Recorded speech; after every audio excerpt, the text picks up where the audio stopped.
Welcome back to the Game 4 edition of the Morning After as the Winnipeg Jets go 4-0 in their first time in franchise history. I believe even including 2.0 in their NHL history, though they did it in the WHA.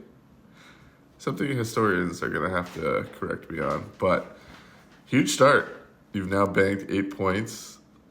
Obviously, let's get into hyping up with what we saw last night, but let's start with this. This was a San Jose team that was the worst in the league last year and did not have Macklin Celebrini, Will Smith, or William Eklund playing while being on the back-to-back.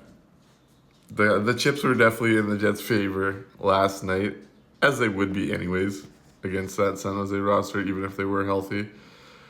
And it's games like last night where you're either going to be really pissed off and watching a nail-biting close game like we kind of saw against Chicago, or you're going to watch a team do exactly what they should do to teams like that. Really liked a lot of what I saw from the Winnipeg Jets last night. Last night was a celebration of Connor Hellebuyck night. And ironically enough, it wasn't Connor Hellebuyck night in net. I thought this was a good example of a game where the team won him a game rather than the opposite, which we've seen the opposite so many times in Winnipeg. But I did want to take a second to reflect on being at the arena when he got his standing O. And it was a lengthy one. It was a lengthy standing O, everyone clapping. That led right into Hellebuyck or Helly chants. We are in that moment of time where we are watching a Hall of Famer at his peak, and it's sometimes hard to keep track of that in the moment. And like last night, being there for that was kind of another reminder of what we are experiencing with Connor Hellebuyck. So don't take it for granted.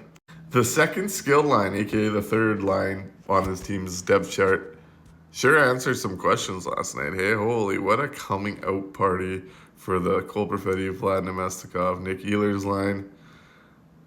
Though some of it got done on the power play, and we should distinguish between that. Nick Ehlers, if I remember old friend Dmitry Filipovic's tweet last night, while Perfetti was on the ice, shot attempts were 21-0 for the Jets. Goals were 7-0. That's a way to silence the critics. And it was funny because I was saying some stuff last night, and this is why you don't get too high or too low off of small samples. Like, we're only 4 games in, but I saw some stuff last week about Perfetti being a bust. He might be out of the lineup soon or on the 4th line. It was smart to bridge him, yada yada yada. 2 games later, he's a point-a-game player. Let this play out before being silly, folks. It was nice to see the best Nick in Winnipeg look like himself again. Nick Ehlers was a man on a mission. Both of what he's added to that power play one and the movement, him and Velarde now seem to be really working off each other off the bottom. But he was really using his space and open ice well. The shot was there. The creation was there. Perfetti was really finding him in the neutral zone to stretch the ice. Love it. Love it. Vlad Nemestikov. Got to give the third wheel a shout as well. 4-point night. Exciting times. To quiet down the crowd until Sunday, Kyle Connor also got his first 5-on-5 goal of the year. Slick play, slick shot. KFC finishes. Josh Morrissey also scored, as well as Neil Pionk. Both of which, I'll let the goalies judge. I thought both goals from the point were awfully soft. But to Neil Pionk's credit, obviously someone I'm pretty hard on. I thought that was 2 games in a row that he looked pretty good. Let's hope that continues. We've seen some early season success in years past. Not going to get my hopes up, but hey, that's 2 games in a row for Neil Pionk.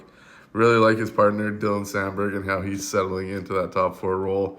His instincts to break up plays and make jumps have been very impressive to watch, and I think he might untap something there, actually.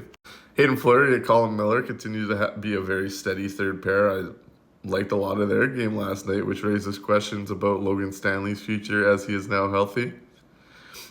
I'm not playing Stanley over Fleury. I'm not playing Stanley over Hanelo when he's healthy. Is this finally the end? Fourth line. Let's talk about the fourth line too on the way out.